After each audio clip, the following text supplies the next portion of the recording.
मेरा नाम रोहन है। कुछ ही दिन पहले मैं अपनी वाइफ के साथ एक नए घर में शिफ्ट हुआ था। जब हम शिफ्ट हुए थे पहले तो सब कुछ ठीक था, तभी अचानक से मेरी वाइफ ने एक दिन मुझसे बोला कि उसे अजीब अजीब सी आवाज सुनाई दे रही है। मैं अपना बैट लेकर बाहर देखने के लिए गया, लेकिन मुझे कोई नहीं दिखाई दिया।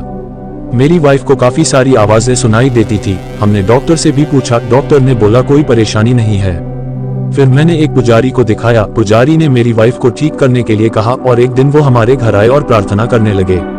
मुझे लगा अब सब कुछ ठीक हो जाएगा।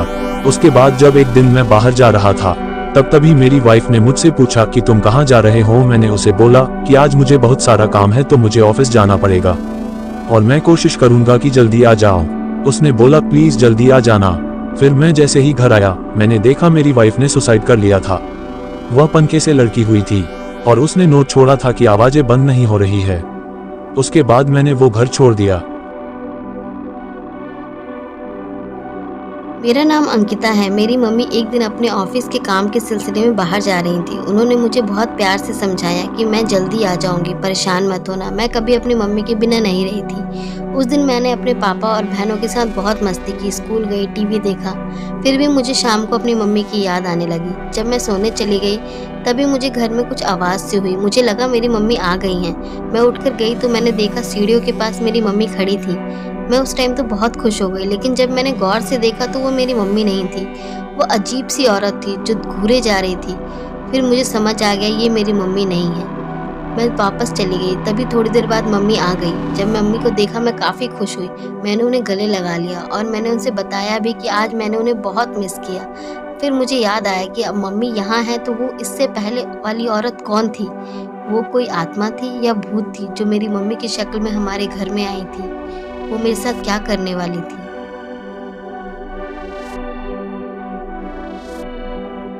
मेरा नाम राहुल है। मैं अपने फ्रेंड के साथ रहा करता था। उसके कमरे से बहुत गंदी बदबू आती थी। एक दिन जब मैंने उससे पूछा क्या तुम्हें ये बदबू नहीं आती, उसने जोर से चिल्लाया और बोला चले जाओ यहाँ से, और अपना दरवाजा बंद कर दिया।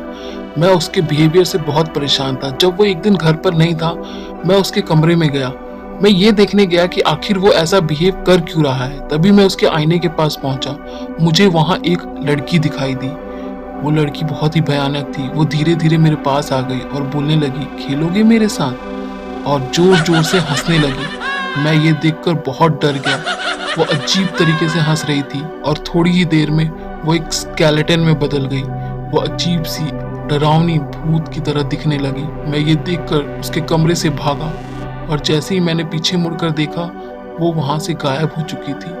मैं दोबारा उसके कमरे में नेक्स्ट डे चेक करने के लिए गया। उसके कमरे में कुछ भी नहीं था। मैंने दरवाजा बंद कर दिया और सोफे पर बैठकर अपने फ्रेंड का वेट करने लगा। जब वो आया मैंने उससे पूछा ये सब क्या चल रहा है। वो डर गया और डरते हुए उसने मुझे जवाब दिया कि एक दिन उसने एक अजीब सी गेम खेली थी। उसको खेलने के बाद उसके पास एक बहुत सुंदर सी लड़की आई। वो बहुत ज़्यादा सुंदर थी तो मैं उसका फ्रेंड बन गया और उसके साथ ही रहने लगा। उसने बोला मैं उससे मिलवा भी सकता हूँ। उसने उसे आवाज़ लगाया जूली। वो छत पर रेंगती हुई आई और मेरे ऊपर आकर खड़ी हो गई। मैं ये देखकर बहुत ज़्यादा डर गया और उसके कमरे से तुरंत भागकर बाहर निकला। मैं ये देखकर बहुत परेशान था कि आखिर मेरे दोस्त का क्या होगा। वो उसके साथ बड़े प्यार से बातें किया करता था।